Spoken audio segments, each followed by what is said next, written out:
Good morning, students. Today we discuss about the properties of solution, concentration of solution, and preparation of saturated and unsaturated solutions. Factors affecting the rate of dissolving. So first one, properties of solution. So what is the solution? The solute is dissolved in solvent. The solute is dissolved in solvent to form solution. Okay. The lesser amount in the solution is called solute. The larger amount in the solution is called solvent. So properties of solution. We know the solute is dissolved in solvent to form solution. After formation of solution, we do not observe the particles of solute or solvent in the solution.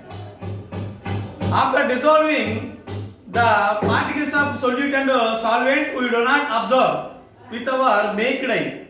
This is because the size of the particles of solute and solvents are very so small after dissolving. So, another most important property of solution is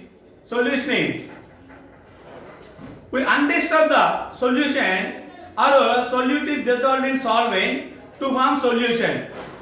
Left for some time with undisturbed the solution, the particles of solute does not settle down bottom of the solution. Bottom of the solution. So solute particles uniformly distributed throughout the solvent to form solution. So this type of solution is called saturated solution. Okay, students. See the page number 40. Properties of solution. First one, properties of solution. In a solution, the particles are so small. In a solution, particles are so small. Which particles are? The particles of solute and the particles of solvent are very tiny particles. We do not see with our naked eye the particles of solute or solvent in the solution. Another property is one more interesting property of solution. Solute particles do not settle down when left undisturbed. Solute particle do not settle bottom of the test tube or bottom of the glass jar when left undisturbed. Okay, so the particles of solute distributed uniformly throughout the solvent to form solution. This type of solution is called saturated solution. Okay, students, concentration of solution. Next one, concentration of solution. Suppose take 100 ml or 50 ml of water. Add one spoon of sugar in that solution. In that water. Sugar dissolved in the 100 ml of water or 50 ml of water to form sugar solution. Now add 2 spoons of sugar in the same 100 ml or 50 ml of water to form sugar solution. The first sugar solution is a dilute sugar solution. Water content more than the sugar content. Sugar is solute here. Water is solvent. So solvent content is more. The weight of solvent is more than the weight of solute. This in first test tube, the solution is called dilute solution. In the second test tube, we add 2 spoons of sugar in the same volume of water. So the concentration of second test tube, concentration of solution increases in the second test tube compared to first test tube. Concentration means the amount of solute dissolved, the amount of solute in grams dissolved in solvent, in certain temperature, it is called solubility. Solubility means the amount of solute in grams. So in grams added to solvent at certain temperature to form solution. This process is known as solubility at certain temperature. Solubility. See the textbook, concentration of solution. Concentration of solution. Next one, in the second paragraph, the page number 41. The amount of solute present in a solution, that solution is called saturated solution at constant temperature or certain temperature, it is called solubility. Solubility, that is concentrated solution. Next one, preparation of saturated and unsaturated solution. See the page number 41. Activity 3. Activity 3. Take 50 ml of water in empty cup. 50 ml of water in the empty cup and add one spoon of sugar to water in the cup. Take one cup and add 50 ml of water in the cup. Pour 50 ml of water in the cup and add one spoon of sugar in this same in the that cup. So to form and stir that water. The solute sugar particles dissolved in the water solvent to form a sugar solution. And now keep on adding the sugar to cup. Keep on adding sugar to the cup and stir till no more sugar can be dissolved to it. We add another spoon of sugar to the same solution. Stir that solution till no more sugar will left. So this solution is called concentrated solution. First solution is called unsaturated solution. Second solution is called saturated solution. When no more solute can be dissolved, in the solution at certain temperature, it is called saturated solution. No more solute. Further, no more solute can dissolve in the solution. It is called saturated solution. So, it is a saturated solution. That is equilibrium undissolved solute at a constant temperature. Equilibrium means solvent contains required amount of solute in that solution. Solvent contain required amount of solute to form solution. This type of solution is called saturated solution. Okay. Next one, we add further sugar in that same saturated solution. The solute sugar does not dissolve in that solution. That type of solution is called supersaturated solution. Heat the test tube slowly up to 5 to 6 degrees Celsius. The undissolved solute sugar is slowly dissolved to form thick solution. This type of solution is called supersaturated solution. Okay. Next one, factors affecting the rate of dissolving. Factors affecting the rate of dissolving. First one, temperature. Next one, size of solute particles and solvent particles also. Size of solute particles and solvent particles also. First one, factors affecting the rate of dissolving. Size of the solute particles and solvent particles. Next one, depending on the temperature. If we increase the temperature, the solubility of solution also increases. If size of solute and solvent particles are very small, so small, the solubility also increases.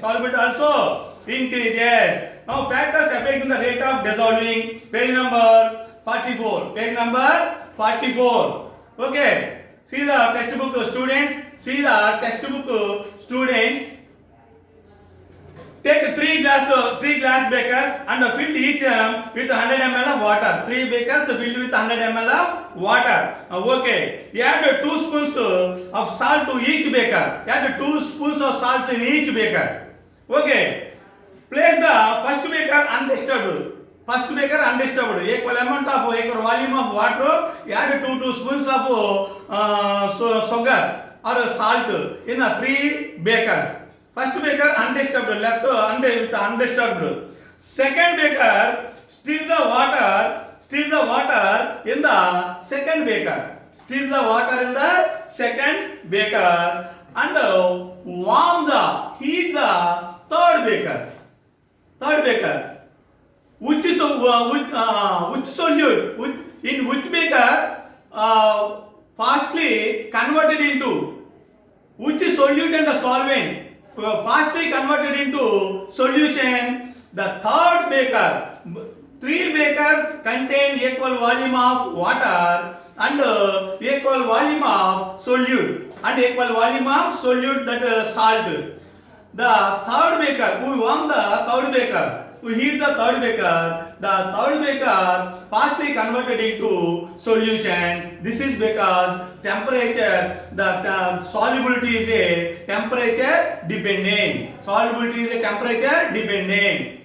And now we add in these 3 bakers. 3 bakers of water. We add not powder salt, the crystal salt. We add crystal salt in the 3 bakers. We add crystal salts in the 3 bakers. So the rate of solubility is increases. The rate of solubility is decreases.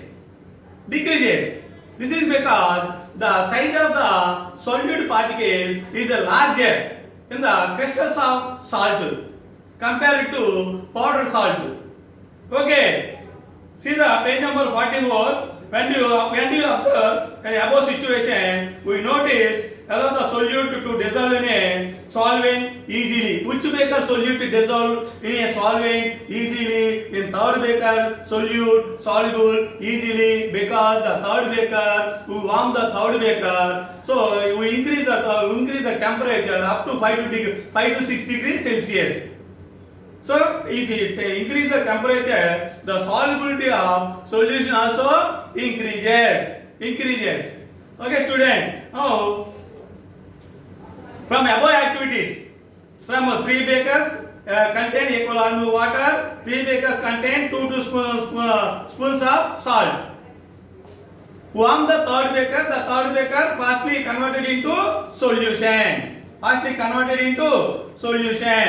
Okay, from the above we will conclude that the temperature, the size of the solute particles, temperature, size of solute particles and solvent particles, and also depending, so the solubility is depending on the stirring the contents. Content means solute and solvent. These are depending on the factors, depending on the rate of solubility, temperature, size of the solute particles, and stirring process. Next one, concentration of solution. Concentration of solution can be defined as the amount of solute in grams. Is dissolved in 100 grams of solvent or water. 100 grams of solvent or water. It is called mass percentage of solute. The amount of solute in grams dissolved in 100 grams of solvent to form solution. It is called mass percentage of solute.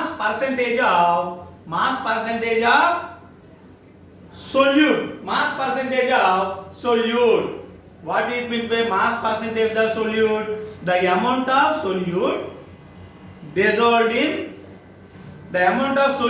grams dissolved in 100 grams of solvent. 100 grams of solvents. or 100 grams of solution. The amount of solute present in a 100 grams of solution or 100 grams of solution, it is called mass percentage of solute. Mass percentage of solute. Mass or weight, percentage. Mass percentage of solute.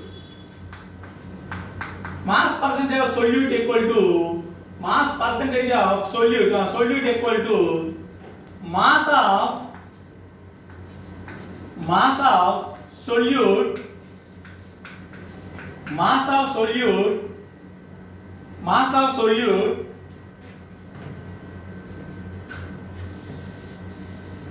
mass percentage of solute. Mass percentage of solute is equal to mass of solute. Mass of solute divided by mass of solution. Mass of solution into 100. This is the formula of weight percentage of solute. Weight percentage of solute. Okay. Next one. The mass by volume percentage of solution. Mass by volume percentage. Mass by volume percentage of solution is equal to percentage of solution. Solution is equal to mass of solute divided by volume of solution into 100. Mass by volume percentage. This is also called volume percentage of solution. Means the amount of solute in grams. The amount of solute in grams is dissolved in 100 grams of solution. 100 ml of solution. 100 ml of solution. It is called mass by volume percentage of solution. The amount of solute in grams dissolved in 100 ml of solution. It is called volume percentage of solution, that equal to mass of solute by mass of solute by